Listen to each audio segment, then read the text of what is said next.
Hello there, forced adoption exposed community. How are we all doing? I'm just going to give you a second for Amber to get here, for Amber to share these out to my other networks, and for the FEA community to pick up. So if you are not subscribed, then you won't get a notification that I'm now currently live. You make sure that you subscribe and press notification. That if I come live, then you will get the notification that I'm live, and then through July you'll know when I'm coming live, so you'll know when to be here, when not to be. And then afterwards, all my lives on Crackbook get uploaded to my YouTube, because I can't manage comments here and comments over there and Instagram and Twitter all at the same time. I haven't got the technology or tools to do that at this particular point. So for those who don't know what Forced Adoption Exposed is, Forced Adoption Exposed was created after my two children were taken for forced adoption. Originally had the page exposure. No, originally had, they've got my kids, social services have got my kids, and it became absolutely inundated with the amount of people that were already out there who were going through what I then joined the same boat to come through. So the 13th of December 2012, Aaron and Faith were taken, stolen, kidnapped, trafficked, abducted, whatever you want to call it, but they were taken against my will and force and on false information. I reached out for help. That help never came, and then there was more and more and more people that were going through the same thing. Now, Forced Adoption Exposed was created in October 2013 when me and a couple of other parents decided to go to an adoption agency and pretend to be potential adopters using the actual reasons that our children were taken. So I went along and said, I'm an EDS mother. There's a 50-50 chance that my children would conceive EDS. So I don't know whether to have my own child or whether to adopt. I explained that I had been in foster care. I explained that I had been through situations that I had been through, and I said that I didn't know whether this stuff would affect me to be an adoptive parent. I was told, and so were the other parents told, that the stories that we gave make us perfect adopters, because it means that we can understand where the child is coming from. At the same time, there was loads of pictures of all of the children that were available for adoption being displayed. Now, as you all know, we get gagging orders. We cannot post pictures of our children.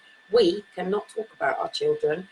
Yet the adoption agencies can take our children's photographs and put them up in the Sun. They can put them up on the internet. They can put them up in adoption conferences, and they can advertise our children like adoption puppies. In the UK, for years, and around the world, for years and years and years, people have breeded animals in order to sell their litter, okay? As human beings, we don't see the logic of how this is wrong. One of the ways that I actually healed with my grief after my children were taken was a dog, okay? And I was living in London at the time, and next door had a dog that kept coming through to sit with me. And the neighbour said, she keeps coming to you for a reason. And I was talking to her about what had gone on, and she went, well, the puppy has just had a litter taken. We've just sold all of her pups. And I said, she's in grief. The dog is in grief. The dog is grieving the loss of her babies. It's become so normal in this world to think that it's okay to just separate animals from their parents. Adoption agencies for animals has existed for years, where you go down to the RSPCA and you go and you pick a dog and you take that dog home with you. Now, predominantly, those dogs are not able to be cared for, or they are runaways. Now, we have what's called foster care, children and adult social services.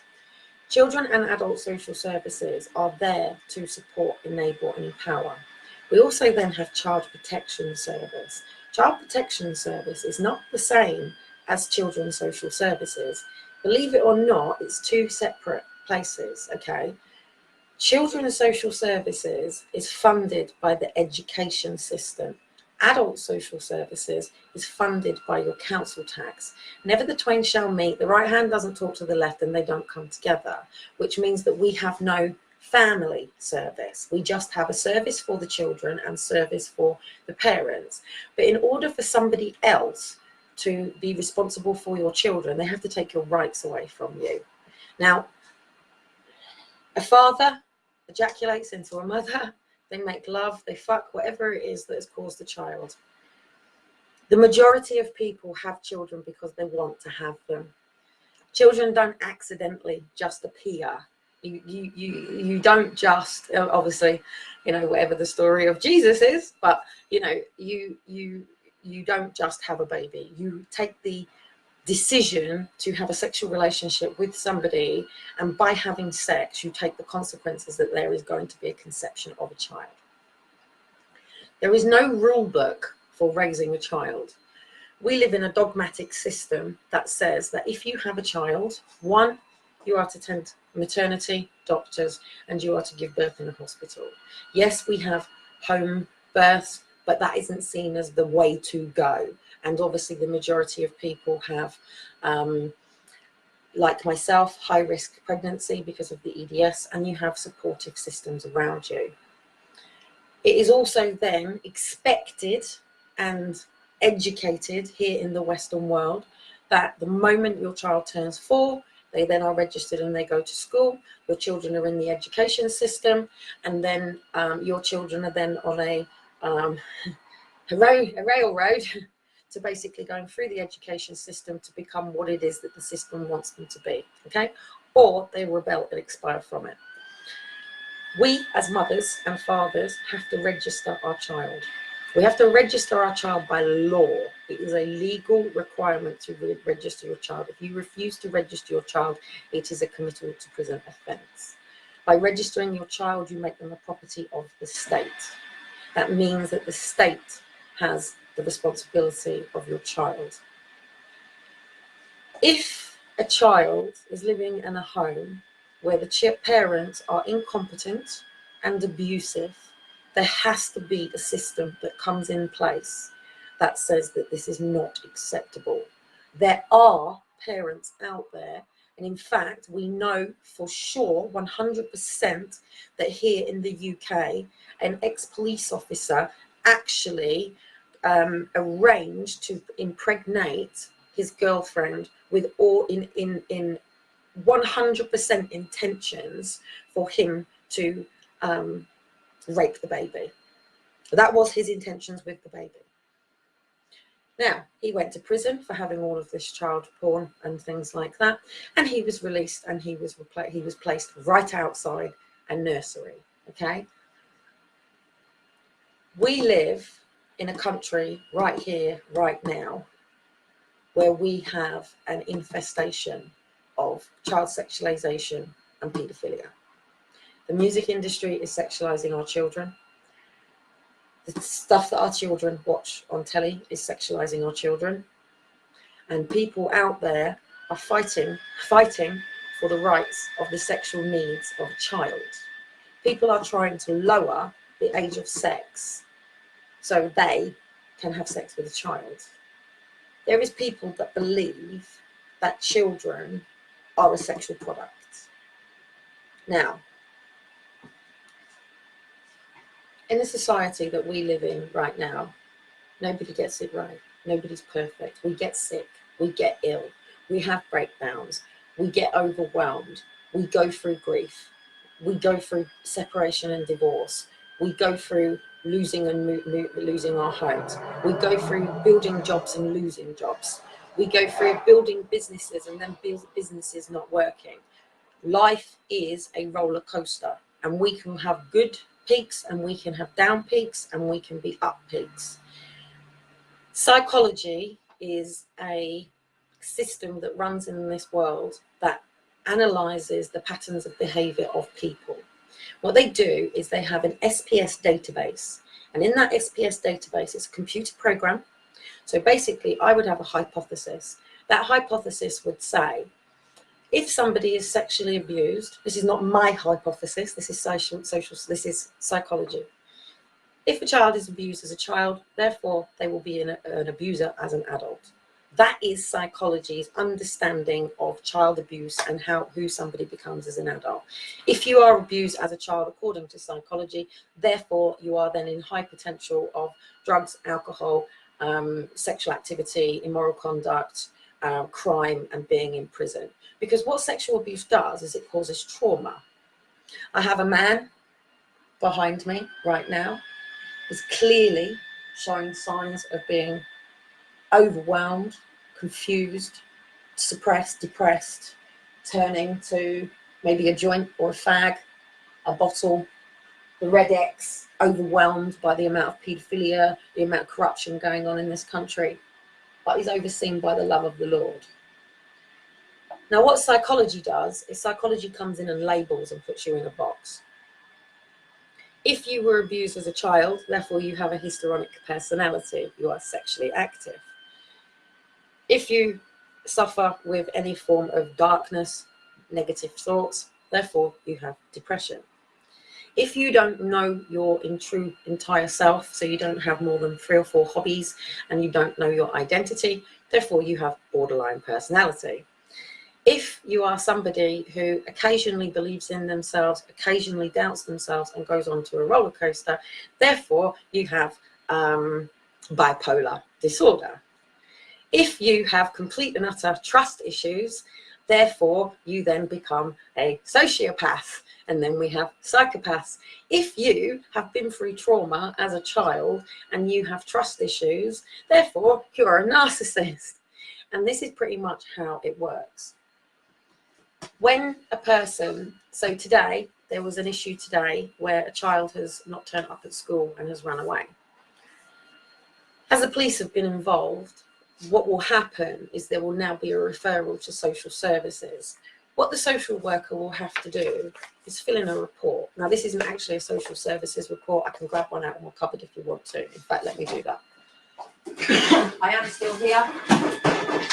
I've probably got one to hand very quickly.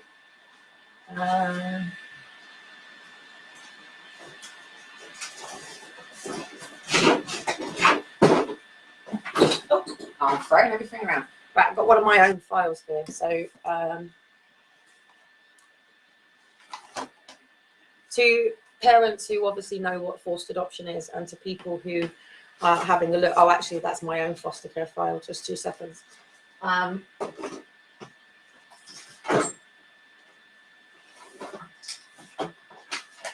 Right, okay.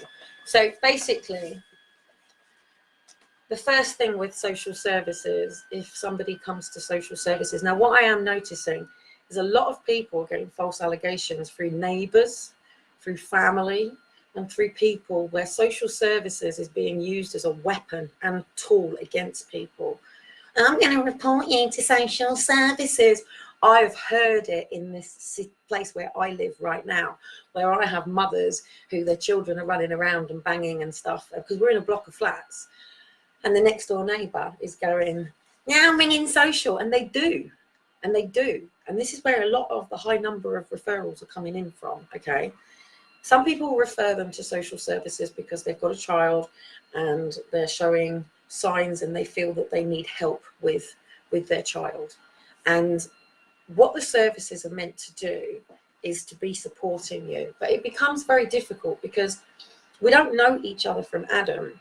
If I came up to one of you right now and we were down on the streets and you were sitting on the bench out there with your children playing and your child didn't have any shoes on or something like that, then there was loads of glass around on the floor. And I'm walking around and I'm thinking, shit, there's a load of glass on the floor and that child's not got any shoes on. And the mum and dad isn't doing anything about it.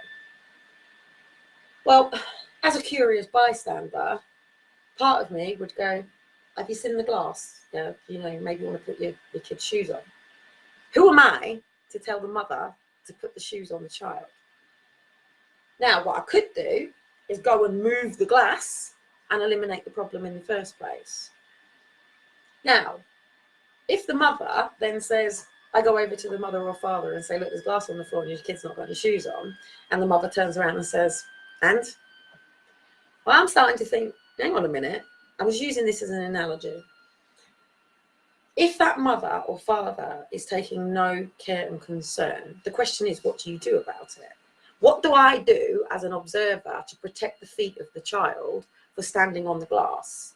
I can remove the child, but if I do, that's kidnap, it's abduction, because I have no authority to protect that child. She's not my child. I didn't give birth to her. She's not my responsibility and she's not my duty. Now, if a police officer or a social worker was then to walk past and see this situation, they do have the authority given to them by the hierarchy that we have. They can intervene on this situation. But how do they make the parents put the shoes on the child to protect them from the glass on the feet? Now, what if the parent turns around to the police officer and says, excuse me, who do you think you are? Don't tell me to put my children's shoes on. But your child is going to be walking around and there's glass all over the floor and we just want to safeguard your child. That's all we're trying to do. We're trying to safeguard the fact that you don't seem to see the dangers and the risks of the glass on the floor to your child. So we get into conversation. Now we've got a social worker stood around going, glass on floor, child no shoes, mother evading questions, father refusing to speak to us. The police officer is now looking at it from another point of view. He's now writing notes. Glass on the floor. Now it's all about the mother and father's awareness to what's going on. If the mother and the father pick the child up and say, look, she doesn't want to wear her shoes, but I'm going to go now take her down to the sand where she can safely be without her shoes. Now that would be a responsible set of parents. If the parents then picked the child up and turned around and said, you go run through that glass. You want to run through that glass, you go run through that glass. And the authorities are standing there thinking, I can't let this child run through the glass. The parents are wanting this child to run through the glass and I am not going to sit there and allow for this child to cut their feet. Now, if the child was part of what we do, so I have walked across glass, I have laid on nails, and I have walked across fire. I have done these and broken boards. We have done these as power tools and power exercises. So I could have loads of glass in front and I could walk through it. That's different. That's safe, that's controlled, and that's contained. Out there, with all the sheds of the glass on the floor, somebody has to make a decision.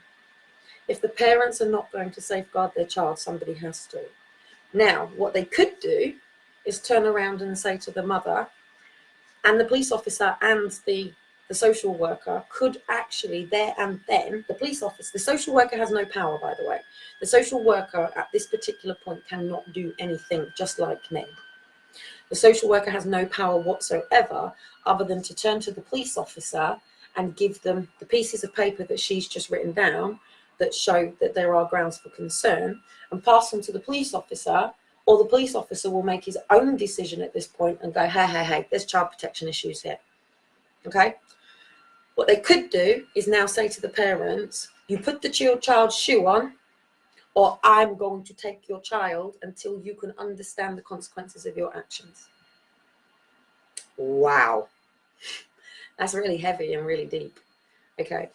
Now, what if the parent turns around and says, look, I don't know who you are. This is just about you telling me what to do. I'm aware that there's glass on the floor, and actually I'm just about to put my child's shoes on because, thank you, but I actually didn't notice the glass, and I appreciate you now showing me that there's this glass that's near my child, and actually I'm going to pick my child up and go. But it's too late, mate, because they've already got the paperwork on you.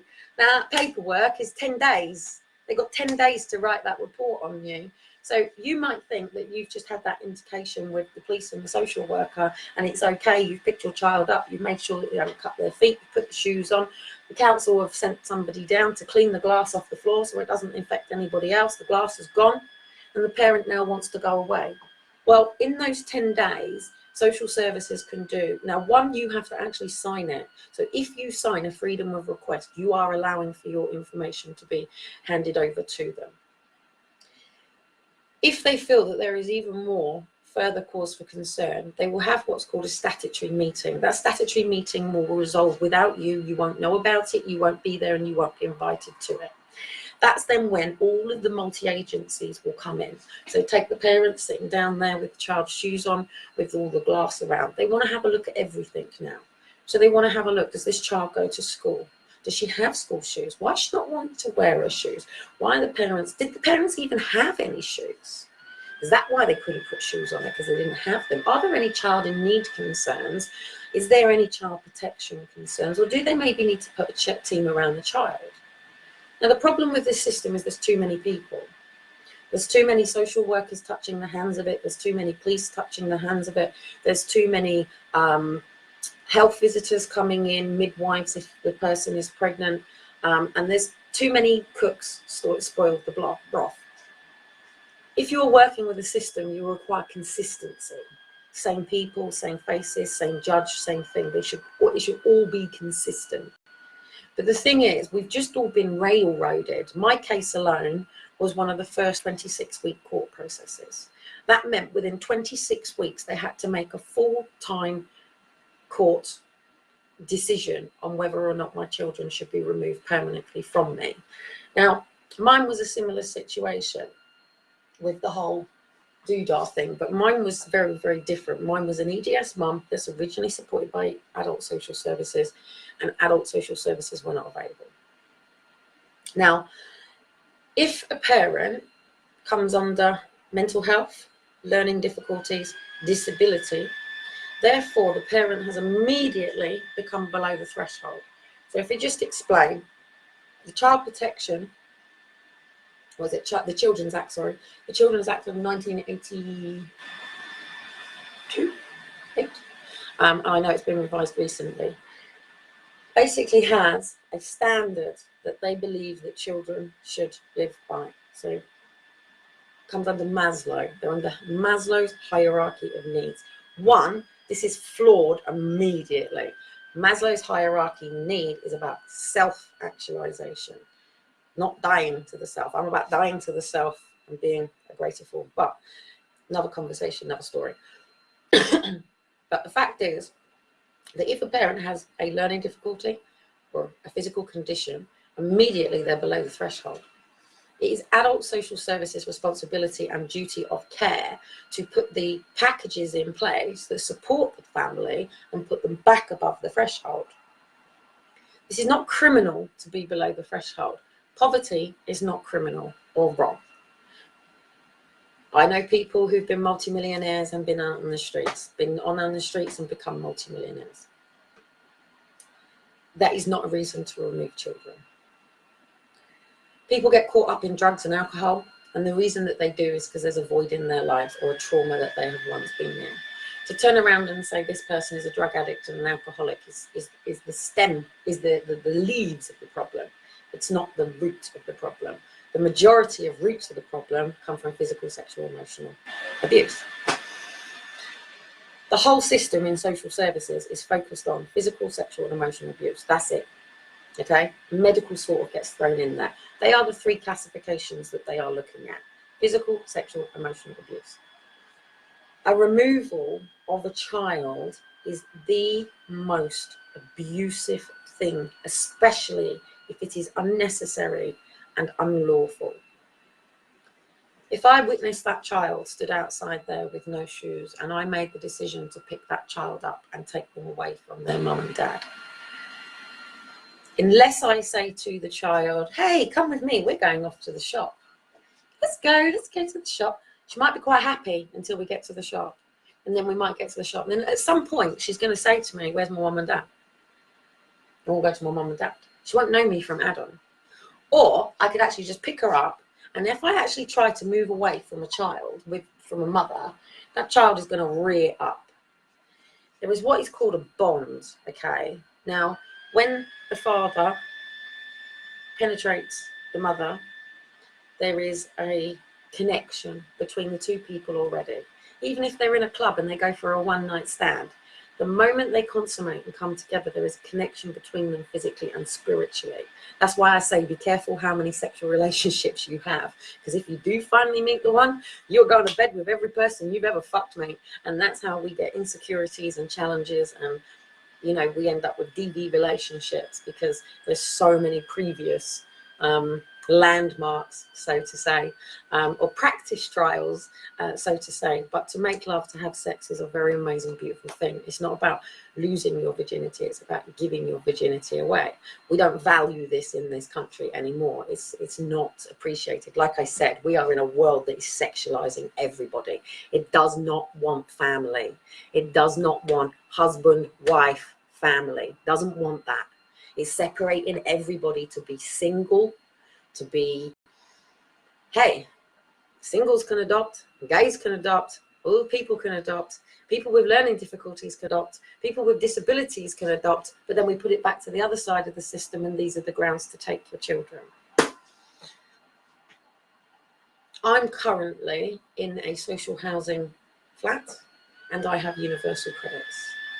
I would be considered as incompetent, or the father of my children could be considered as incompetent. He's actually out doing his damn best trying to get his career back on the ground, to be honest. And we are where we are right now, but that doesn't define us, and it doesn't mean that that is our whole future.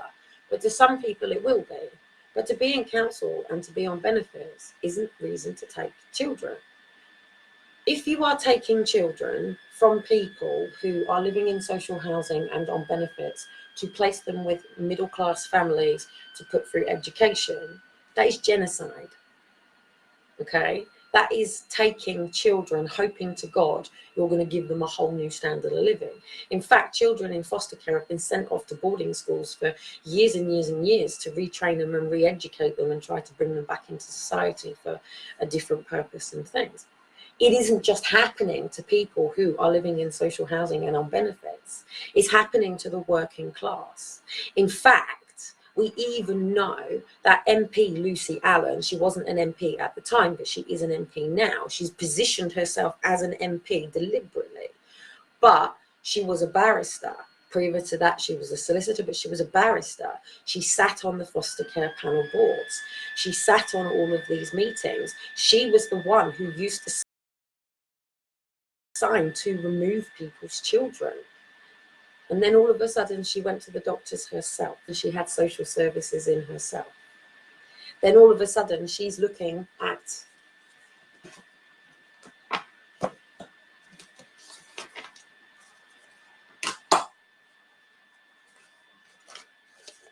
one of these. Nah, that's just broke my gag doing that. Yeah, I'll show you a bit closer. There we go. You're not legally allowed to do this, by the way. Nobody is allowed to see this paperwork. Nobody is inhibited to see this paperwork. If you see this paperwork, it is completely illegal. And if I show you this paperwork, I go to prison. That's the way the system works. So Lucy Allen had basically found herself in this situation. Now, Lucy, it was a different situation, and she put her son into boarding school to be able to save her. But what's really important about this is there's Lucy Allen, the barrister, who sees this stuff. And then there's Lucy Allen, the mother, being handed this stuff. Lucy tells you herself that when she read these reports back, she did not recognize herself in how they were writing it. She started to notice that they were cut and pastes. She started to notice that maybe things don't ring very true. I will show you myself. I always say to any parent to go through your paperwork and highlight it. So now, this is why I say it's very important. If I just showed you, say an independent investigator came in and wanted to have a look at your paperwork. In fact, I've done it to all of them. Hang on a minute. I find one I haven't done it to. So say, no, I've done it to all of it. No, this one slightly. No, hang on, let me find one page. So, no, I've highlighted and gone through them all. So say an independent reviewing officer picks up your paperwork and they read it all the way through. I'll read you this first sentence, okay? In fact, I'll read you this first page. On the 5th of December 2012 at 9:33, a social worker from North Wales emergency duty team received a call from Catherine Daly, support worker from Save the Family, houses for homeless families. Kath Daly reported that Kellie Cottam had disclosed to staff that she felt like she wanted to harm her children. Kellie stated that she is struggling and is becoming increasingly worried it's getting worse. Kellie has stated that she has lost her temper. Please bear with me because I'm going to tell you what this should really read. That she has lost her temper with her daughter, aged 2, and has pinned her down on the sofa. Kellie says she's frightened by this incident. Kellie discussed the stress with the managing of the homeless place. And then what they've done here is on the 6th of December, Flintshire Duty Assessment Desk Officer requests background checks, which found information relating to Kellie attending a Marrick panel meeting in Leyland, Preston, due to being in domestic violent relationship with Aaron and Faith's father. The checks were reviewed, and the team manager decision was that it was to be allocated as children in need on the 10th of the 12th. Bear with me on this. And the case was allocated on the 11th of the 12th. Okay.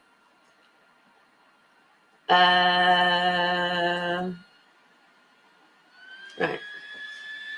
On the 13th of December, I visited Kellie at a current address at Save the Family. Kellie talked openly about her concerns regarding the ability to cope with her 2 young children, Aaron and Faith. Kellie told me that she had a 14, lives, and then I'm reading it. So Kellie told me she had previously hit Aaron and struggled to cope with his behaviour. She talked openly about the recent incident where she had pinned Faith on the sofa in temper, and Kellie said she wanted help for her anger and was frustrated with the situation she finds herself in. Now, this is actually true. She has, hence it's in green. So if I just show you, okay, what I've actually done on that piece of paper. So I'll go back to the first bit that I was reading. No, that is the first bit. So as I'm reading, orange is where it's been misunderstood. Green is where it's correct. So I have no problem with what's correct. This is where it has been completely misunderstood. So when it says Kellie feels like she wants to harm her children, what it actually was an EDS mother with EDS children who was worried about injuring her daughter. So this green, yeah, I was worried about it coming worse. I'd slip the discs in my back. I'll explain all that in a minute. I want you to persecute me first. I want you to look at me and go, whoa, she should have had her kids taken off of me. And then I'm going to tell you the truth. So this is correct. She has significant debt. The boy's father, children's father, left me in, and is currently homeless, accommodation after staying in Pontins in Southport and hotels for many weeks following an eviction for a property. In orange. Kellie talked about a previous relationship with the children's father and was concerned that if she agreed to social services support and possible respite care for the children, she did not want them to go to her previous partner's mother, and she stated that this had happened in Lancashire and she did not want it to happen. It's not true. I'll carry on. Kellie told me that she'd grabbed Aaron by his face and very worried that she might seriously hurt him or Faith. When I asked her what she wanted social services to do, she stopped me from killing these kids. I returned to the social worker's office after spending 2 hours with Kellie. Upon returning to the office, staff at Save the Family telephoned me to report that Kellie had disclosed that after I'd left, she had picked Aaron up by his hair and thrown him to the floor and wanted urgent help. Note that that sentence is in there before you go, whoa! North Wales Police and I attended Save the Family property and spoke to Kellie about the incident. Kellie agreed to have a mile hospital and checked by a medical officer for any injuries. Kellie came voluntarily to the hospital with me and Aaron and Faith, along with the second social worker, Karen Aiden. In orange. I participated in the child protection medical at the hospital, where Kellie talked about her frustrations to the paediatrician and her anger problems. She told the doctor that she had previously, so again the words are changing again, grabbed Aaron by the face on many occasions, and that today's incident was done in frustration at Aaron's behaviour. Kellie had said 3 times during the conversation, "You won't find any injuries yet." Oh, I can't wait to tell you what this really should say. Yeah, so that was the reason that my children were finally taken, from me going, "No bruises, not yet." And talked about needing support to manage the children. This was of significant concern to me and the police officer from the police protection unit, and the paediatric report that she did not find. Okay, again, so hang on a minute. We're only on one page and they're already floored themselves. So don't forget, I've picked up my son by the hair and thrown him around the room in rage. Oh, yeah. The paediatrics reported she did not find any significant injuries and noted that there was some small bruises, like children have, which I had said, yeah. Kellie had spoken to myself and DC Naomi Lonitz and DSI Stephen Lewis alone in the room after the medical had ended. The police told Kellie that they were significantly worried about her mental state and the incident, along with the statement having hurt Aaron before. Today, they asked if Kellie would agree to the children being placed in foster care voluntary overnight to ensure their safety and enable discussion to take place on the next day regarding the plan of support. Let me just say something, by the way. Up until this point, I have apparently grabbed my son. I have apparently dragged my son around the hair, around the room. I have apparently pinned my daughter on the sofa. So, okay, that's child abuse. So they're suggesting that my child goes into foster care. Hang on, why have I not been arrested? Of course, child abuse, haven't I? Because they know it's lies. And they can't do me for it because they falsified evidence. And I'm going to show you how they did it. Let's carry on. Oh, I love being a patronising cow sometimes because when I know the truth and I know it in my heart and I know how they're doing this and what they're doing, I will stand by my conviction. I can't wait to print all of this up into my book to show you. Let me continue because I'm going to now read what this really should have said. Where was it? Back here. Okay, so they asked if Kellie would agree to the children being placed in foster care voluntary overnight to ensure their safety and to enable decisions to take place the next day with regards to planning support for Kellie and her children. Support?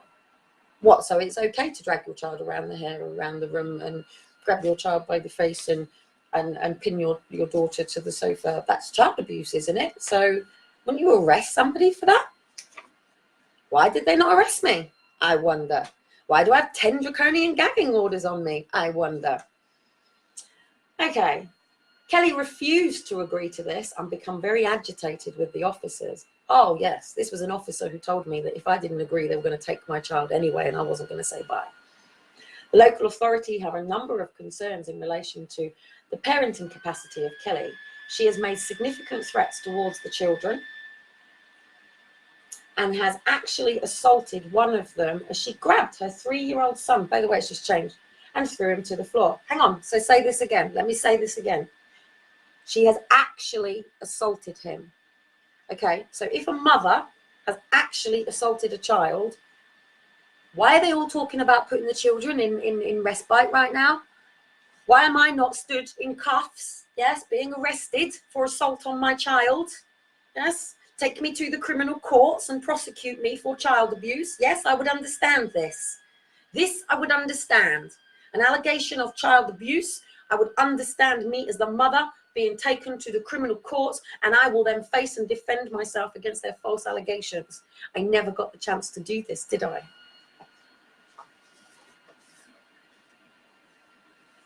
After which she reported the incident to the staff at Save the Family in a meeting half an hour after the social worker had left. Through the child protection medical, she continued to make vile threats of harm. For example, listen to this. This is my threats of harm.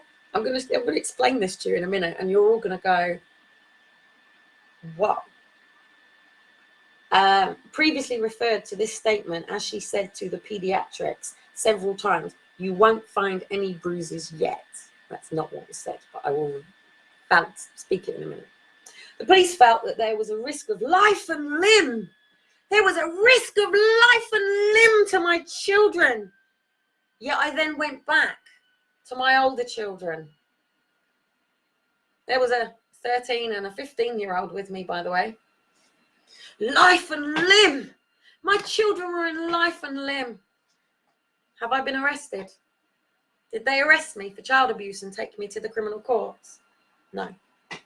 So the police officer felt that there was a risk of life and limb and took the kids to the police protection at 9 p.m.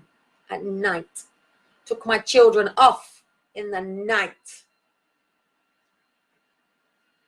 It is felt that the risk is still present and therefore an emergency protection has been requested. That is the first statement delivered by Cheryl Osborne. Now, I just need to read something in this to make this read sense to it. The opening statement.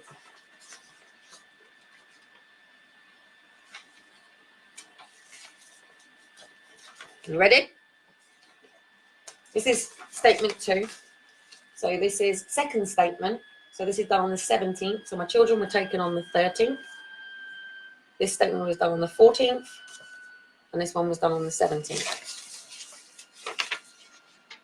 Kellie had previously been sectioned under the Mental Health Act for 13 weeks when Aaron was a baby in 2009. And there are numerous police incidences dating back to 2003 where Kellie was involved in domestic violent issues and partner disputes. Aaron and Faith were placed in a family group conference in Leyland with Steve and Thompson's parents. That's not true. And I'll prove that. Kellie has also a conviction for producing cannabis, which she pled guilty to in 2003. That's true. I had an absolute discharge and it was quashed in the High Court. Kellie has told me that she was sexually abused as an adult, male relative, younger, mother didn't believe her, blah, blah, blah, blah, blah. This is because she's asking me why I don't have my family in care. She found herself to be placed in local authority at the age of 15. It says here that I experienced sexual abuse within foster care. No, I didn't. I was never abused in foster care. That's fake. Never, ever. Violent relationships and is struggling to cope with childhood events and subsequent failed personal relationships. Kellie and the children have experienced numerous accommodation moves in the past year, and particularly in the past 6 months. Kellie talks about having moved from hotel to hotel and hostel and holiday camp with the children recently until her credit card ran out and her back's now been seized and frozen. Plas Bellin have reported that the home condition had been very poor and had deteriorated significantly in the past week, despite the 2 children being in foster care. We understand that Plas Bellin has issued 28-day eviction notice to Kellie. Oh, I'm not being done for child abuse. I'm just having my kids taken off of me, the content of my house taken and being evicted. I'm going to actually explain all this in a minute. And I'm going to do it because I need to flip this over and show you how they are kidnapping our kids. On the 13th of December, so this is basically just what it does, it just reissues everything that's in there. I don't think there's anything different. So there, the children were removed after Aaron was assaulted by his mother. She had previously admitted to assaulting both Aaron and Faith. Kellie has made threats to harm her children in numerous settings and has stated that she was concerned that she would do significant harm to both children. Let me just find one more sentence because this is now going to flip over exactly how they do this. I'll read. Oh, it's all in my book, mate. It's all in my book. Every sentence, all in my book. Everything printed up, all in my book.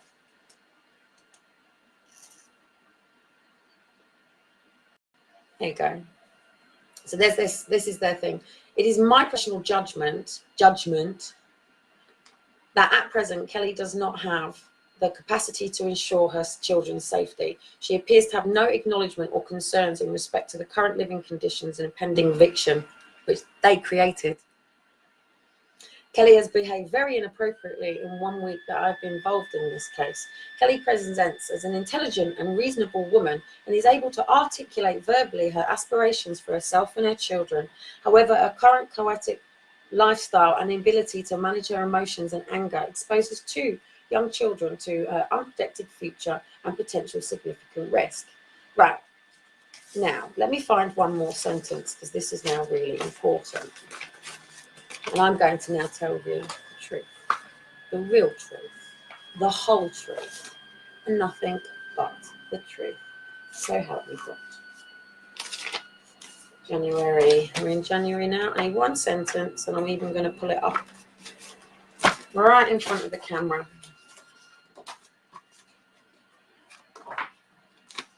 So then we've got third statements. Now social work has changed over by now as I'm going through this paperwork. I just need one sentence and it will show you everything. That's that's where I said I'd put the social worker in intensive care. I did actually say that I would put her in intensive care. That's true. Right, here we go. This is the final statement. So this is the final statement. So literally, the decision to take your child is based on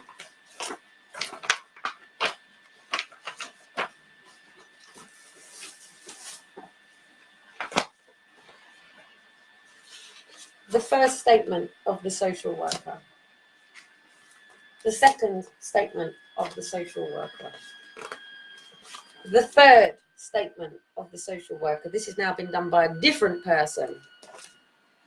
And then we have another first statement for some reason and another third statement. So these are the appendix ads because I kept pulling them up on fake information. And then you get the final statement. So within that 26-week core process that I was involved in, there was 26 weeks to literally hips upside the head take my child, and by the end of it, make the decision on what was happening to my child. And during this time, mother was completely ram-raided, car taken off of her, evicted from her home before the whole thing was even over, okay? And then draconian gagging orders on me. If I have assaulted my child, I have a right to repent. I have a right to go to that criminal court and stand and have my defense. So let's tell you the truth, shall we? But I need this one sentence, it's really important. All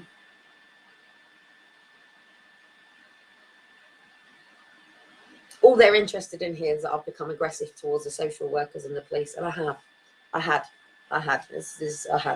They kidnapped my kids and kept constantly lying at me. In fact, that's all it was actually about. This third file is nothing to do. In fact, there's no other, because they've actually got rid of, all these statements have been flawed. Okay, my barrister has knocked them out of the water. This statement has absolutely none of it in it because they were told that you can't present perjury. So actually, this entire one is all about how they dealt with me, because I basically said, okay, I'll read it out to you. The security guard escorted Kelly and Liam and ourselves from the exit of the door. My children were placed back with the paedophiles that they were put with, and I kicked off, and I did. Okay, so basically it says here, since the initial application was made, Kelly has become even more aggressive towards myself and more threatening. And on the 8th of May 2013, following Kelly's contact with her children at the council office, Kelly had requested a meeting with the social worker. I did. I put my children into the contact car and I asked for the social worker to come down and speak to me, because in the middle of all of this, not only did they crash a car with my kids in it, my kids had been placed with somebody who was sexually, physically and emotionally abusing the children. The police removed them from there and put them with somebody else. And on this day, my daughter walked in with a custard cream. That custard cream biscuit told me everything about where my daughter was. I asked my son, have you seen Lenny? He said, yes. So she put them back. So I asked her to come downstairs and she told me it was none of my business. None of my business where my children were. None of my business. None of my business where my children are. I'm going to prove how you kidnapped my children to take them to a paedophile ring. I need this one sentence so I can... okay, I'll carry on, because I'll admit to all of this stuff, guys. It didn't help. It did cause some more problems. And I haven't seen my kids since this particular day. So, as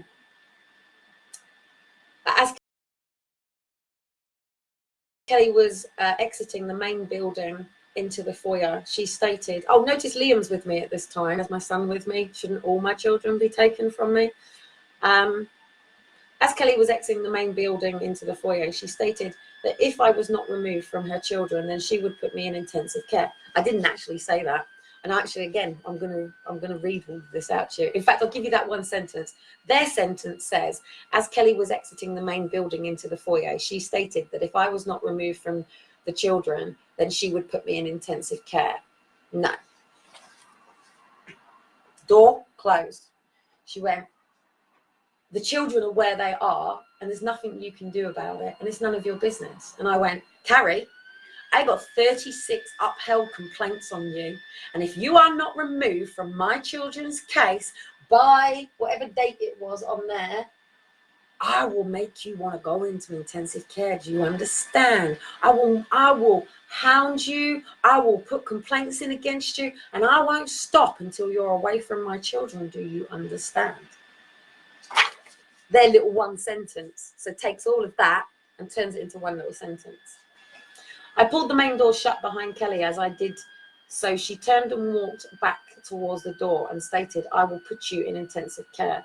This statement was shouted as loud and aggressive, and the security guards were stood with myself and the colleagues, requesting that I return to the office. As a result of this threat, all appropriate documents with regards to the risk Kellie Cottam may pose to professionals of local authority, alongside a meeting in risk to safety, had been undertaken as a priority.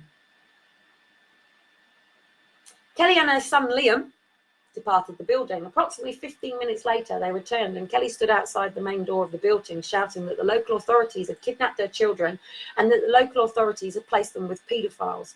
It was the lunch hour, and Kellie Cottam was shouting aggressive towards staff who were acquiring their lunch at the time with a portable sandwich van outside the front of the building. What I actually shouted was, "Save the sex offender, fuck the child." That's what you people are. Kelly left the region of the local authority office and attended the police station. I went straight across to the police station, mate, and said, "They have put my children back with that paedophile." The CDI 16 had filed with the court in relation to the attendance by Kellie Cottam. And yeah, the sentence that I'm trying to find, where is it? So let's actually bring this. Oh, now it's all just cut and paste from the psychological report. So that's basically what happens. So during those 26 weeks, you'll have a parental assessment and a psychological report. And then this final piece of paper, this final piece of paper is then presented to all pieces of people. And they basically go through it, read it, and then go, okay, so then it becomes a decision whether there will be,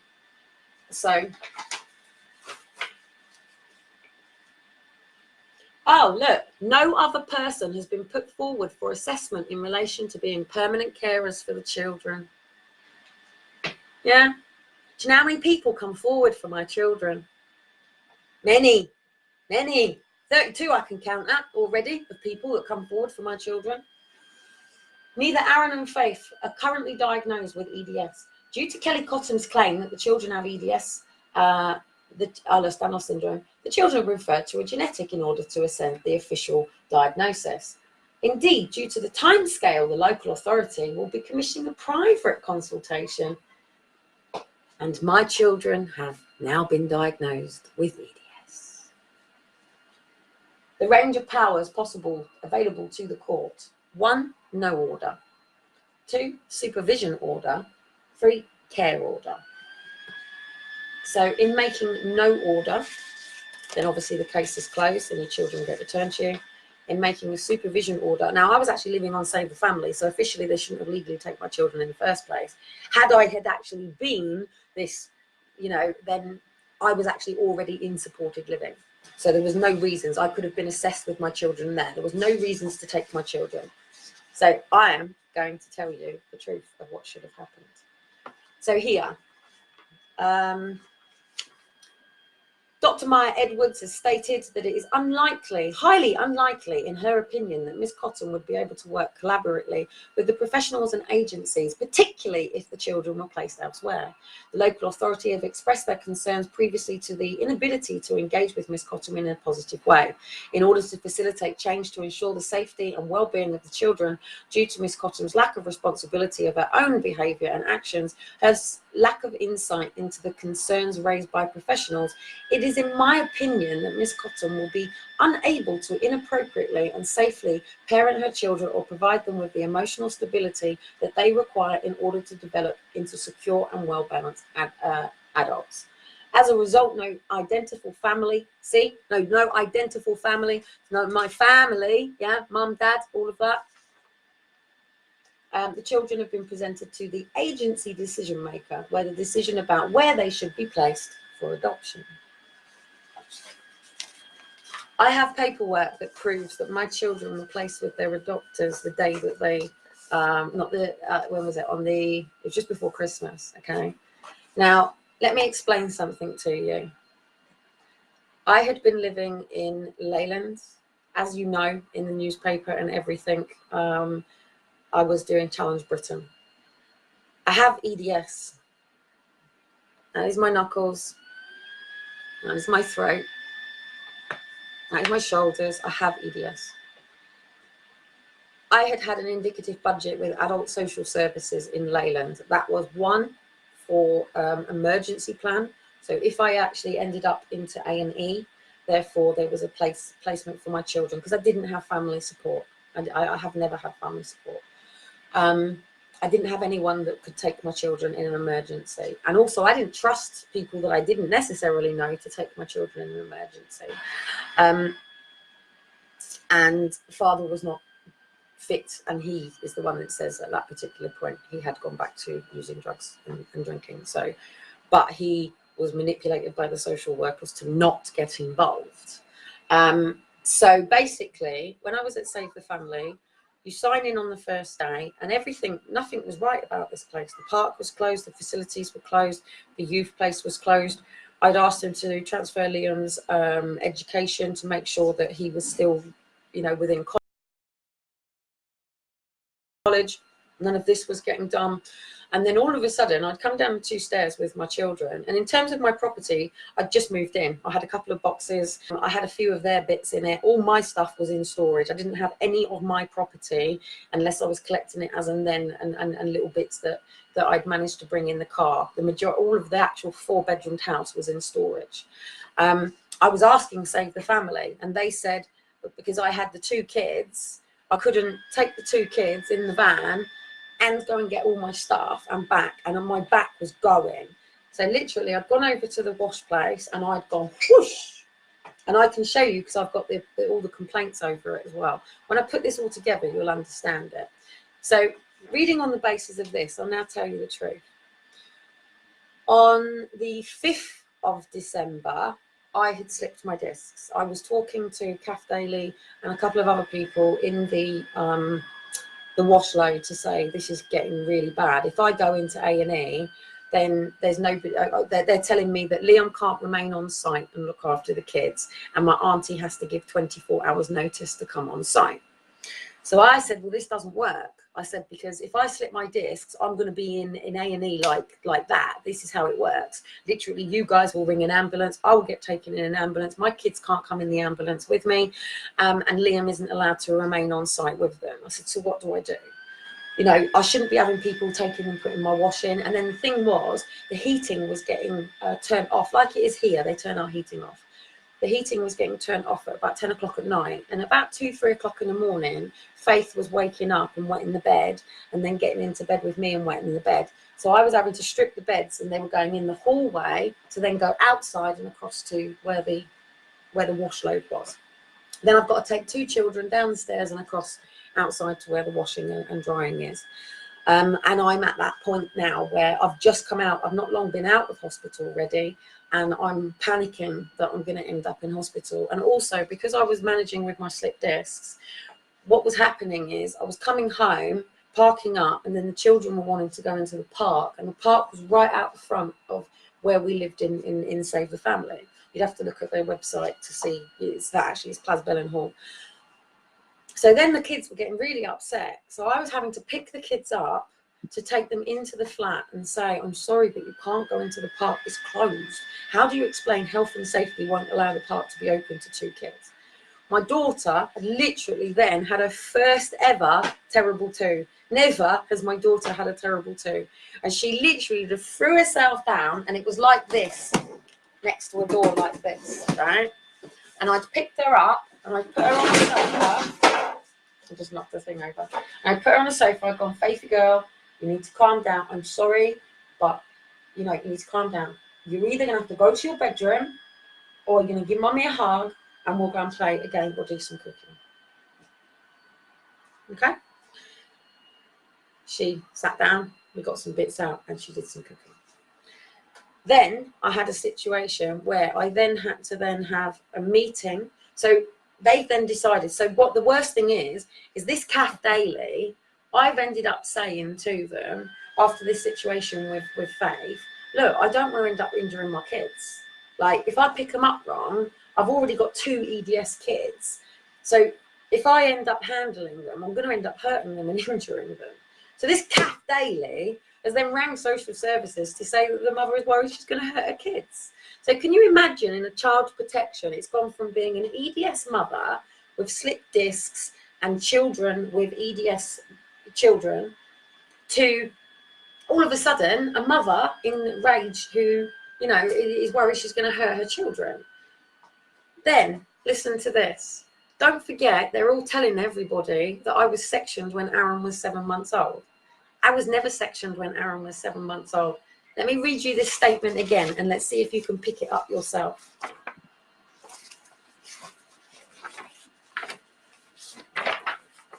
Let's see if you can work it out before I tell you the truth.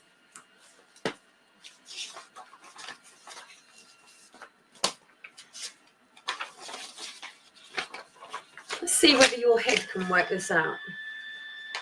Kelly has previously been sectioned under the Mental Health Act for 13 weeks when Aaron was a baby. Okay? So hang on just 2 seconds. Where's the bit that then says? No.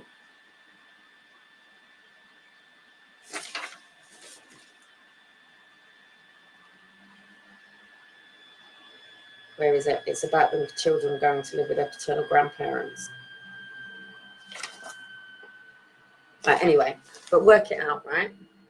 They basically say that I had been sectioned for 13 weeks when Aaron was a baby, and both Aaron and Faith had gone to live with their paternal grandparents. I'm sure you must have heard me say it a minute ago.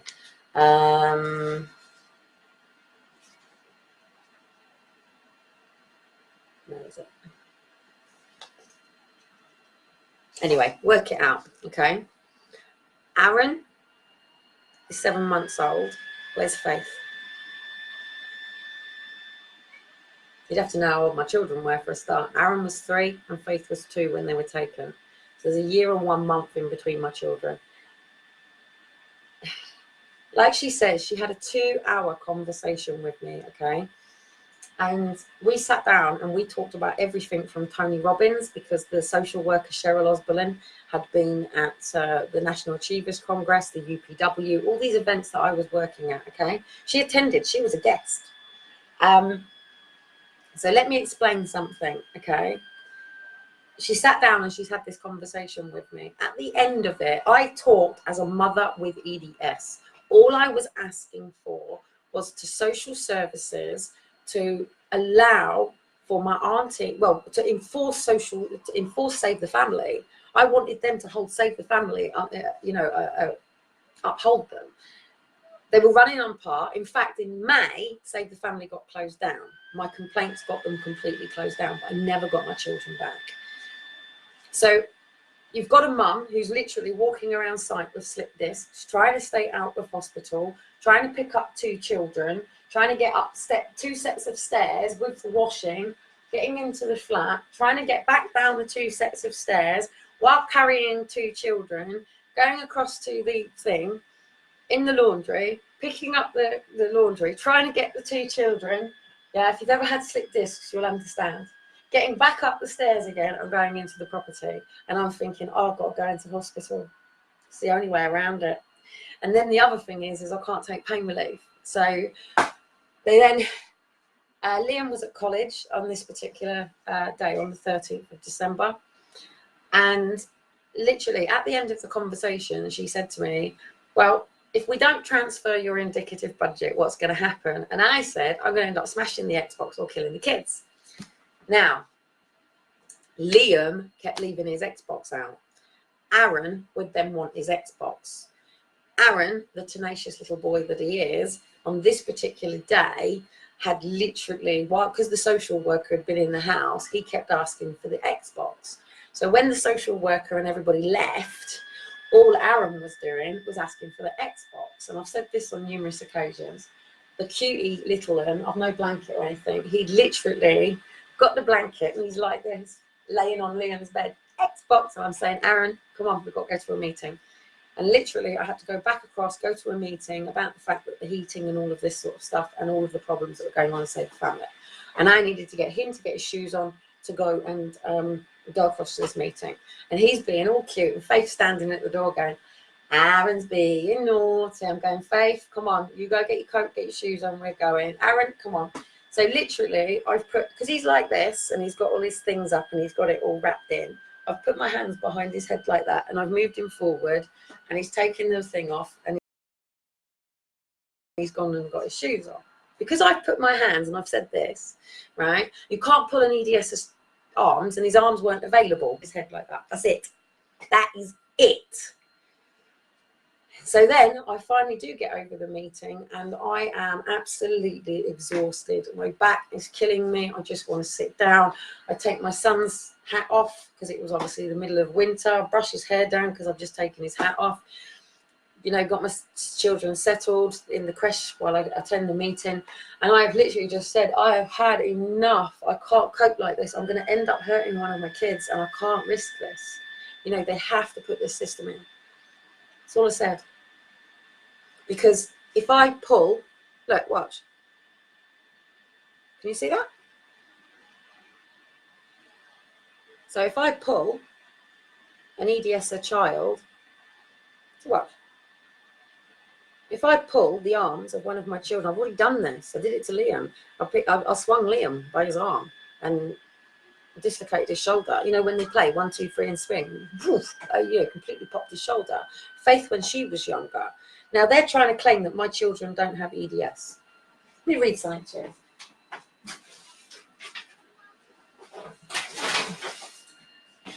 This is my medical notes. So now an EDS mother who's worried about hurting her children has become a child abuser who wasn't arrested.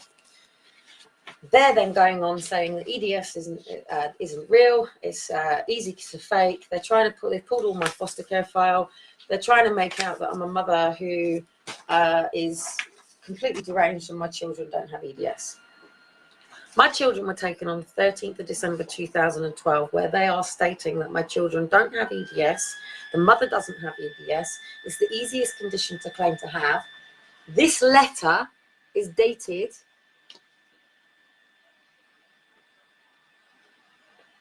on 16th of June 2010. I saw Faith. This is a letter from the consultant pediatrics to my doctor, who'd already been seeing Aaron and Faith. I saw Mum. Actually, this might even have the other thing in it, okay? I saw Faith with her mum in the clinic at just under 3 months old. She was taken at 2. They were saying that my children have no evidence of EDS. They do not have EDS. The mother doesn't have EDS. EDS is the easiest condition to claim to have. There is no diagnoses on this family for EDS because they didn't actually get my medical records until May. I had them, but they refused to see them. I saw Faith with her mum in the clinic at just under 3 months old. Mum is known to have Ehlers-Danlos syndrome, like features that have been managed under the care of Professor Birds at Leeds Infirmary, normal vaginal surgery, and did not need any special care. I did, but she didn't. She is breastfeeding well without any symptoms of vomiting. Her bowels open regularly, 3 to 4 wet. Mum feels that she may have some symptoms of hay fever, as over the last few days she's been continuously sneezing and having watery arms. Mum herself and one of the boys suffer from hay fever. At 9 to 8 weeks, the health visitor noticed the ridge over Faith's skull, but otherwise appears normal. Mum, however, had concerns that Faith did have very clicky legs and arms, and her arms tended to flop back, especially when she was relaxed during feeding. Mum did not think she had as much sclerosis as the other children. Faith has not yet been seen by the genetics. Hello. Shiloh. Dude, come here. Hello. Shiloh's just woken up. He's okay, he's looking out the window. So let me just carry on and then I'll leave this because my kids are up. In the family history, Faith is the younger of 4 siblings and the only girl. Mum has suffered with Ehlers-Danlos syndrome all her life, but was diagnosed in her early 20s. The symptoms are very poor, stable of the back joints and also joints in her fingers, toes and ulna. She was in a wheelchair a couple of years ago due to back problems, screen of her heart and eyes, and at present all her family wear glasses. Mum is single mother. On examination, my perception was that Faith did have blue sclerosis. There were no rashes, her frontal was smooth. Examination, that's just normal stuff.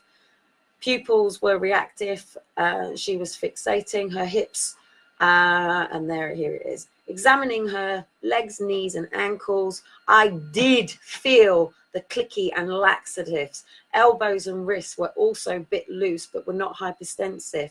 Fingers and toes with evidence, and Faith appears to have some features suggested of Ehlers-Danlos syndrome symptoms, like the blue sclerosis, laxity, clicking around her joints, and the content of the family history. Let me put you that so you can see here. Faith appears to have, yes. Now, children are not diagnosed until they are 5. The social worker and the police officer took a mother with EDS and Asperger's and turned her into a child abuser, but didn't arrest her. So they make claims of child abuse, but they didn't arrest me. All right, darling. I'm going to have to go and be with him because he's just waking up. But I want to be able to show you how, and I can prove all of the evidence that we have EDS, okay? I can prove through here, if I pull up another, I hate reading this stuff because it just pisses me off how infuriating, because they cut and paste. There's different sentences that are just done differently. Write things as if it's current, even if it's from when you were 15, and like having a go at me about facing eviction. I didn't cause that, they did. And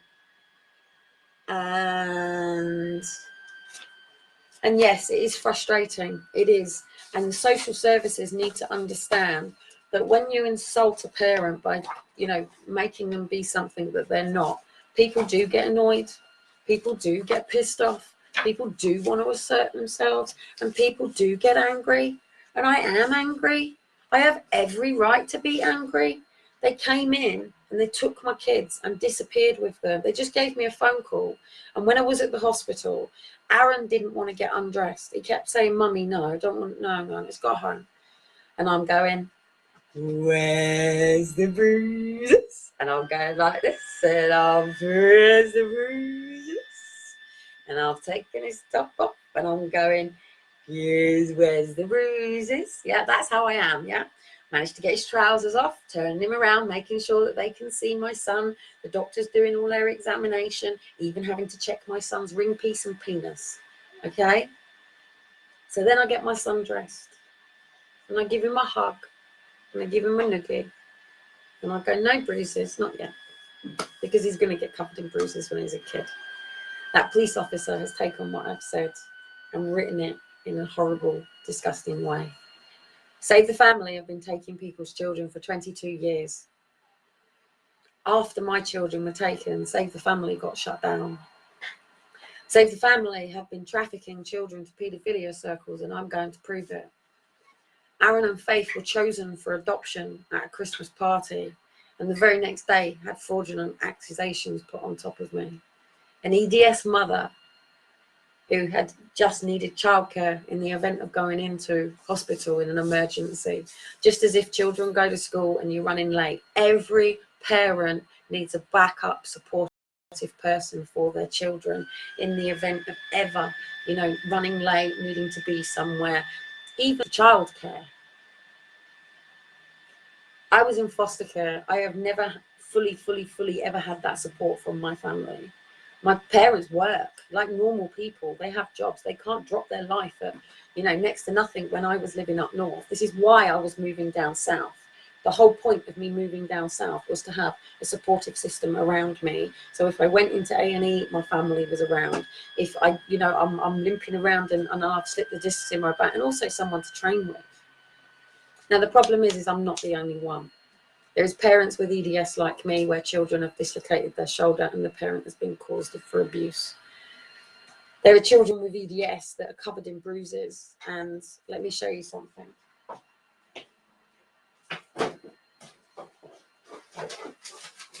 Where is it?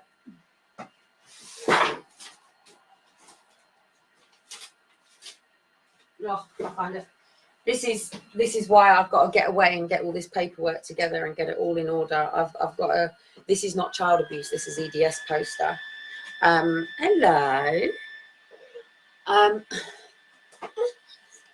So, oh, I've got marbles. Marbles. This is clearly not Aaron or Faith.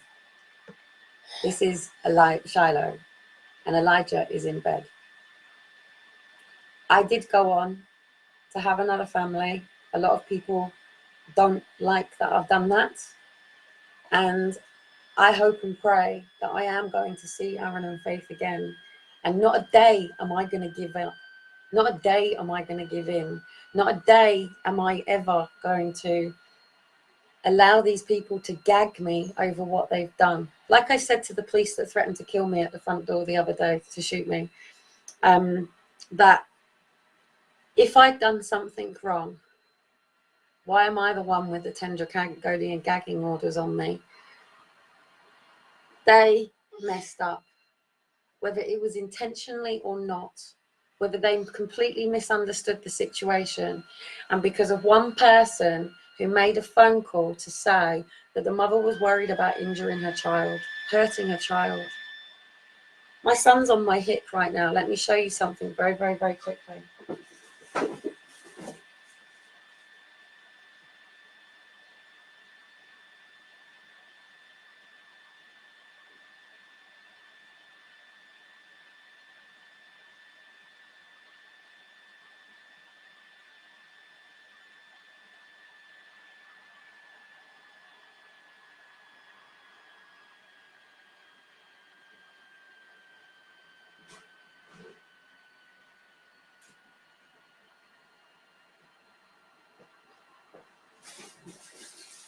Carrying my children on my hips as an EDS mother has caused a lot of damage. If I can, he's got his nappy on. I don't like my children to be shown thing, but if I can just show you something. In order to have my child on my hip, it causes for my whole body to go out. This is how I ended up injuring myself. I didn't need my children taken. What I needed was one of these. Let me show you something. This is all social services needed to do to help a mum who was worried about injuring her back. I didn't need my children to be kidnapped. I just needed to save the family to, one, make their practice exactly what it should have been. That happened way before I came in. That place was fucked. Excuse my language, darling. That place was way below the threshold already. You can Google it. Save the family, the leader, save the family, lose funding. You'll see it. Save the family was closed down, running under par. I, as a mother, shouldn't have been going up and down 2 sets of floors to take my washing across as an EDS mother. What they could have maybe have done, as I had a support worker, is said, "Hey Kelly, on a Saturday morning, we'll go, yeah, you know, we'll come across with you with the washing, and when it's all done, we'll run it across to you, because, you know, a bit difficult. Yes, your auntie can come on site in the event of an emergency. That's not a problem. We understand that Liam has already been cleared to be the emergency 24 hours for the kids. So we will write down on our little form that if you end up in A&E, the kids are fine with Liam." No. They took a mother with a genuine struggle. And just because I said a sentence that I don't want to hurt my kids. What mother wants to hurt her kids? I have never pinned my children. I have never grabbed my children. What I said was my mum was a grabber. And when I get frustrated with the services, what I said was, I don't want to be in a situation, because the 13th of December is my dad's birthday. And what I said to Kath Daly was, it's my dad's birthday on the 13th of December. And I don't know what to do, because he's left us in this situation, hasn't got back to us. And I don't want to be upset, and I don't want it to affect the kids all day. All they had to do was, I don't know, maybe say, hey, Kelly, go and use the phone in the office and go ring your dad and say happy birthday. They take sentences and words and they make them out of content. Now, the thing that we've got to ask ourselves is this done deliberately to supply and demand an adoption industry? The gay community, as I always say, not anti-gay, not anti-anything. I don't necessarily agree with it, but at the end of the day, they have a right to adopt. But where are the children coming from? Because we don't have the same surrogacy or personalised adoption agencies. The children have to come from somewhere. I was in Save the Family, where I was considered a vulnerable parent. The majority of people at Save the Family are drugs, alcohol, and have mental health issues and stuff like that. I'd arrived from a 4-bedroom house in an Aldi to Save the Family. I'd come from a very different lifestyle. I was a very different parent. And the fact that they had called child in need on my child because of a Marek meeting that didn't actually even happen, that was 5 years previously, had nothing to do with putting my child on children in need. There was no reason for that whatsoever. I was the one that moved myself. I was the one that was told that, you know, the contact with the father was for him to do. He's the one who pulled away all contact, not me. And Aaron and Faith had not seen him since Aaron was 7 months old. He denied Faith involved. He even took him to court to get involved. And because he was offered a contact centre because of his issues, he told he didn't want to be controlled by that. That was his decision, not mine. Okay? So I had done what I'd been told by the services. 2010, so 2010, 2011, 2012. So 2 years later, after a meeting that never actually happened in Leyland, because I was the one that moved myself from the property, I went to social services. Initially, they couldn't help. I wasn't vulnerable enough. I'm the one who moved myself, okay? Domestic violence people weren't willing to help either. I moved myself. It was irrelevant, okay? I believe that vulnerable parents are targeted for the intention to traffic and remove your children. Now, if I had been that mother that they were talking about, one, I should have been arrested and I should have been taken to the criminal courts, and then it should have been decided what happened. That didn't happen because it was stitched up with false and fake information. The only time I've ever been sectioned was last year when I was out here and the police detained me and Elijah. They assaulted me while I was pregnant with Shiloh, and they took Elijah off of me. He was back within 5 days. I believed from the moment that they messed up that every day I was going to get my child back. Every meeting I was going to get my child back. I was in a process. But they can return them, as proved with Elijah.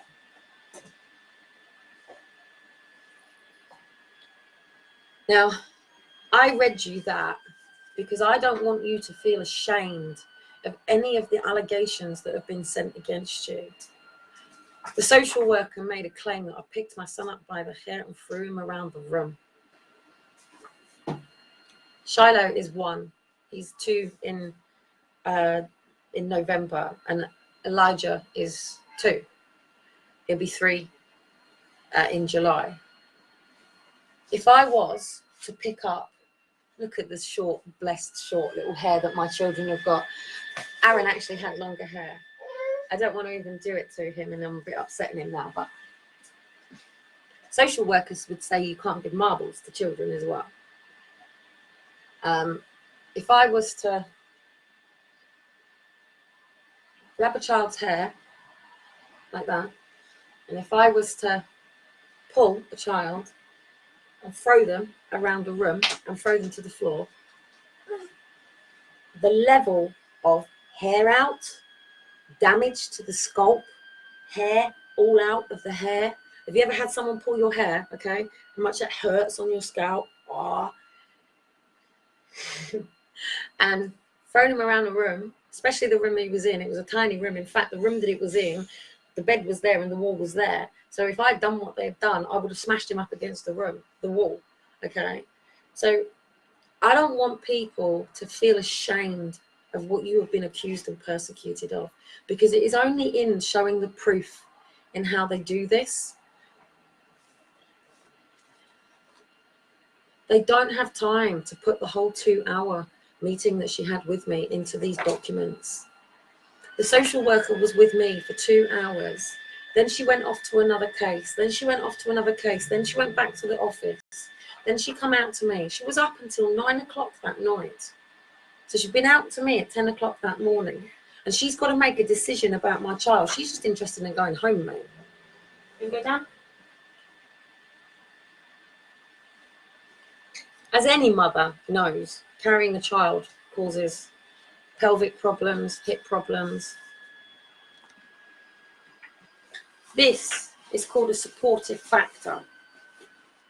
This is the difference between a child being removed or a parent being deemed that she can't actually hold them. But we don't have this service. So even if I was a frustrated, annoyed mum, I've literally come out of a DV, I've been trying to get my life together, I've lost my home, I've lost everything, I've tried to get myself back together, and then I've gone to Save the Family for help.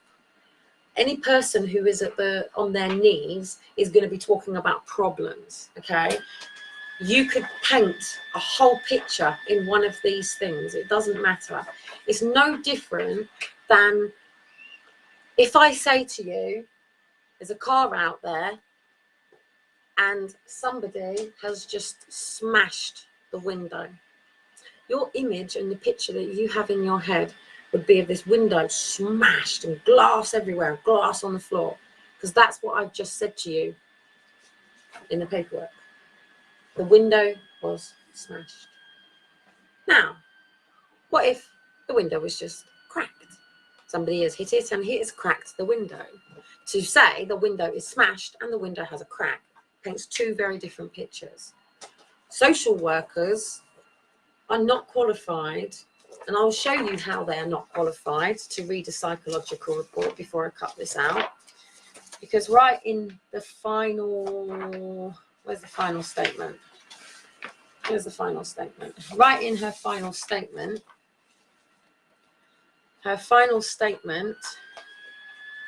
is nothing more than a cut and paste of the DSM-5. And that's what it is. It is just literally, where is it? So basically, they've said here that, I can't actually read it because I've put it underneath it. So they're talking about narcissistic personality, by the way, here. And they just cut and paste it. Just cut and paste. Just cut and paste. That's all it is, cut and paste. And then a judge has to sit in front of this and rule what's going wrong. So to any person out there currently thinking of adopting a child, I ask you to really think about what you're doing. Children are being taken through the family courts on an absolute ram raid.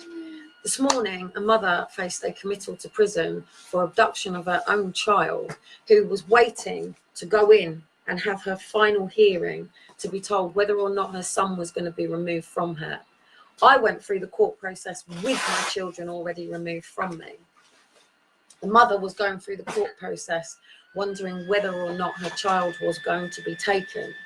The mother fled, she ran, she got caught.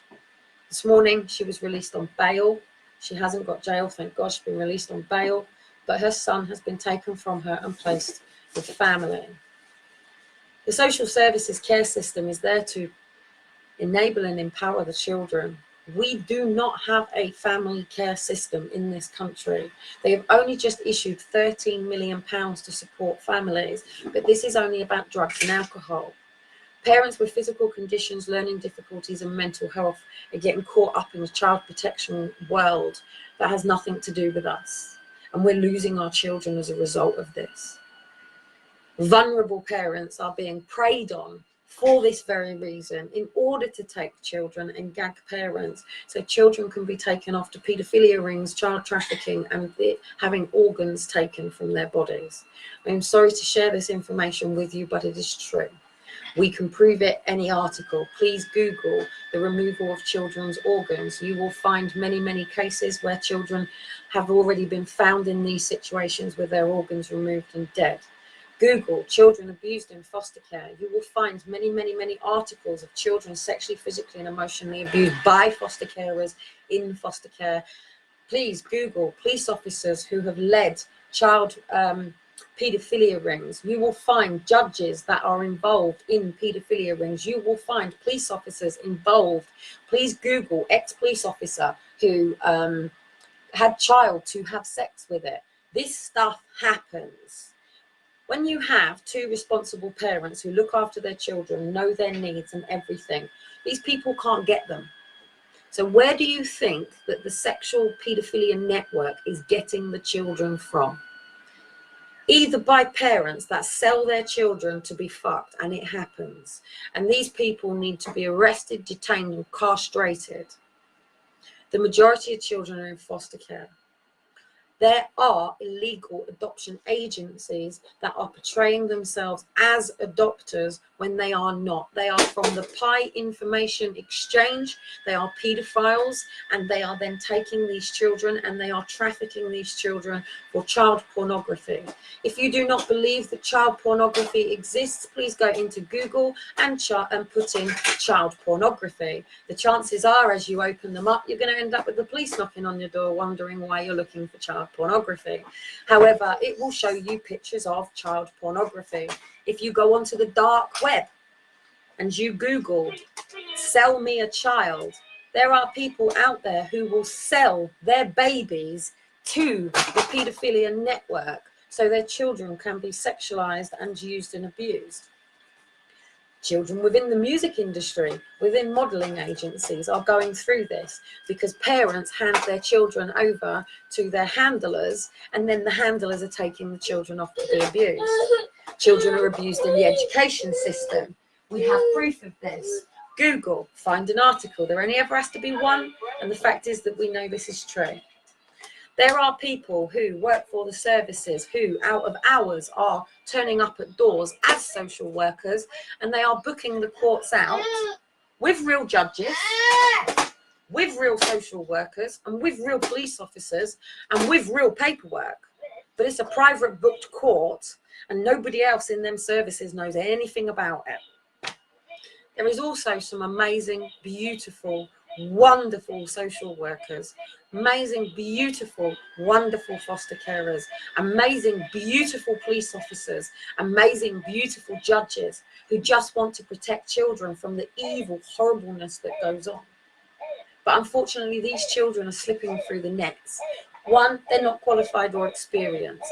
A real abuser, everybody looks at the mum, you got my kid, you freak! Yeah, everyone looks at her and goes, whoa, what is her problem?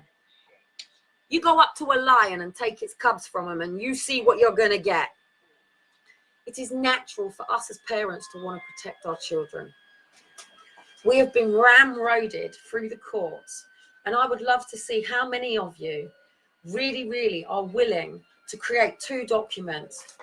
The document that they've created, and then rewrite it yourself like it's going into court in the way that it has, okay? And I have mine here. So for every one of these, in here, oh, that's the Kafka one, there is the mother's response, okay? I can actually offer to do these for you, but you'd be charged £400. So I'm not willing to do that to you because I can't afford to do it without it being through the courts. because otherwise I'm not protected, and then that means you have to pay the courts for me to come in as an advocate and all that sort of stuff, which is why I'm out here doing it this way. So what I'm basically asking is for every single one of us with a case like mine to get it ready. There is a class action being put together. It is getting separate into individual matters. We are constantly working on this. I know it's very hard to admit that you might have been accused of something. There are people, what's the matter, darling? Oh, your phone up there. There are people who have been accused of sexual activities, physical activities. And that's what I mean about picking my son up. What are you trying to get? What have you thrown in the fridge? What have you done? We're hungry. We're hungry. Hungry. I just need to try and do something. There are people. I know. Okay, 2 seconds. Sorry, guys, just 2 seconds. Let me wrap up.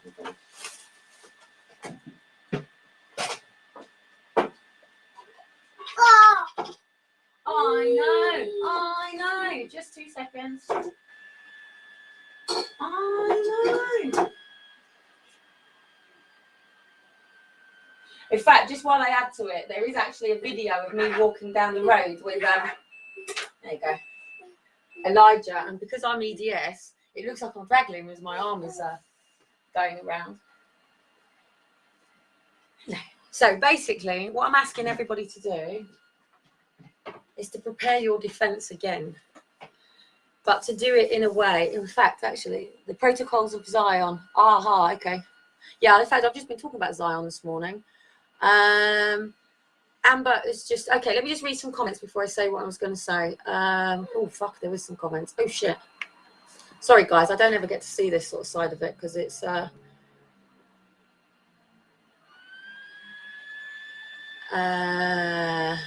just says, remember the social worker who saw a mum and a boy in the park and they refused to give him an ice cream and he was crying because he didn't like his haircut and the social worker had taken him away for emotional harm, saying that the mum wasn't listening. There's an article. Just let me just go into up because if he wakes Elijah up, I'm then at it.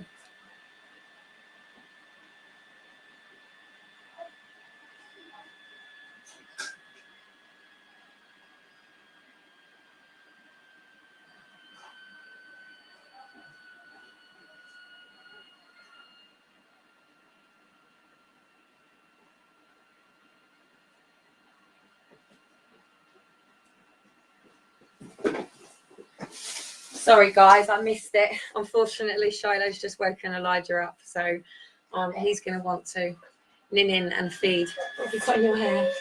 Got sticky things in your hair. So I'm going to have to shoot off. So that's my story. You've listened to my paperwork, you've read it. 2 seconds, let me just go down here a minute.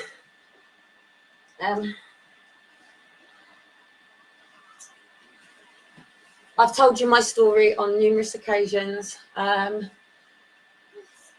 now what I'm asking you to do is write yours. I'm trying to get over to Trinidad, so Amber and her mum are going to give me a hand with these 2 boys so I can get all of this written up. I'm going to be writing 3 books. My own personal story, Gagged, Forced Adoption Exposed, and Step Up Britain. As you know, since we've all spoken out, that this is accumulated between loads and loads and loads and loads of people. I have no shame over what I've been through, what has been said, what things have been said. And I've come to a point in my life now where it doesn't hurt me in the way that it used to. But I know how it feels when someone's trying to say that you're something when you're not, okay? I know how it feels to be accused of something that you're not. I'm trying to keep my breast off the window. And I know how damaging this paperwork is. When you do a freedom of request and you get somebody's medical records, police records, or social workers' records, the balance of probability is flawed immediately because it is nothing more than negatives. It's not positives. At no point was it presented to the court that at the time I had a a 15 and a 13-year-old who I had raised to complete independence. I was accused of, because of the level of child abuse that I've been through, that I didn't recognize it as bad and that I wouldn't be able to protect my daughter from sexual abuse. You keep seeing my 23, if you follow me over on Kellie Cottam, and occasionally you'll see my 23-year-old flitting around the back. He's at home with me. He has his own son. He's only recently come back because they've separated. My 19-year-old, you know, he runs the farm. He is at university.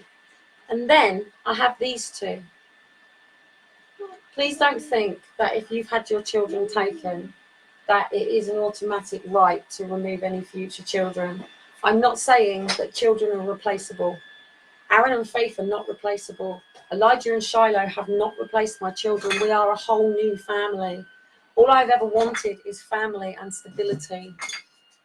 The social services for me were like my parents. I never for once ever in my life ever believed that social workers could just take children. Since it's happened to me, I have met thousands and thousands and thousands and thousands, Shiloh,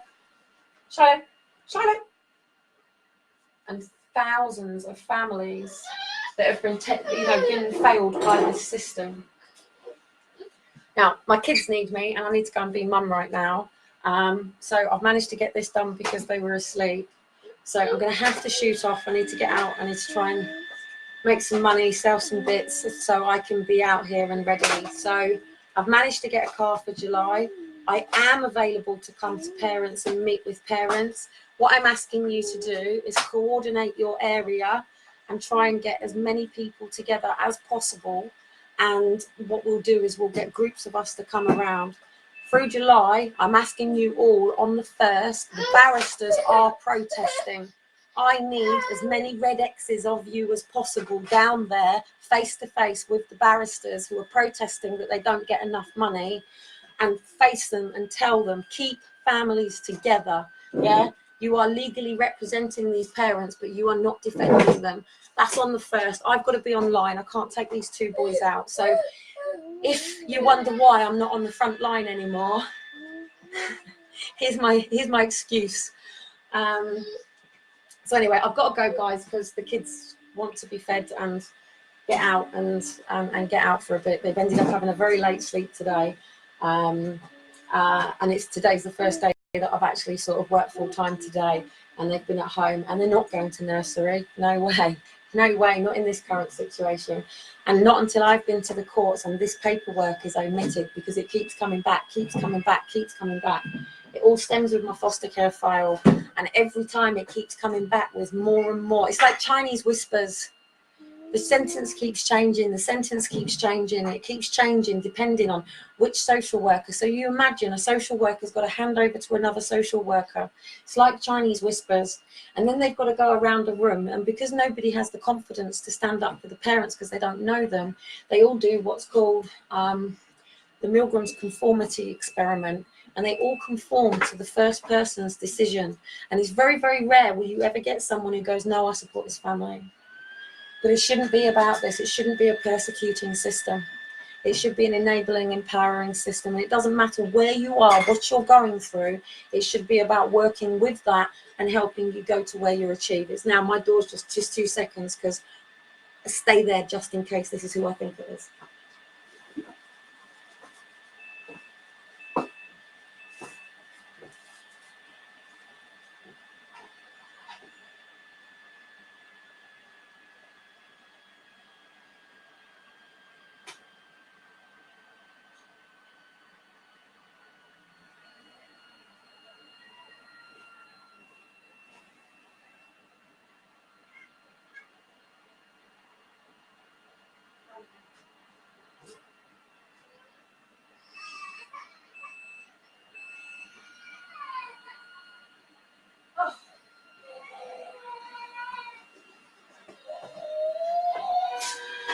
Right, sorry guys, I'm gonna have to go. So I've got to go and sort my car out downstairs. I will be live. I've got to go and sort my kids, so I'll speak to you in a bit. Bye. I know, I'm coming, guys. I'm coming. Okay. There we go. You come first. There we go.